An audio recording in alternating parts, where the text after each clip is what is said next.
Hinalo-halo ko yung gatas si tatay kasi hindi naayos paghalo. Alam nyo kung ano yung reward sa mga magulang natin? Yung reward nila ay hindi na sila nababahala pagtanda nila. Kasi alam nila na may mag-aalaga sa kanila.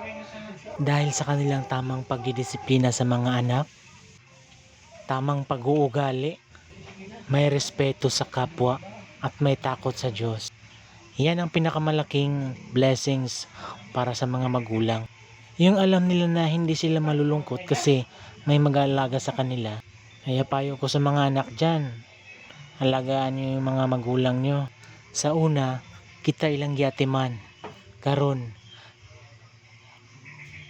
kita na po mag-atiman sa ilaha. Salamat sa panonood at sana may makuha kayong asal dito. Kahit hindi ako mabait na anak, aalagaan ko ang tatay namin.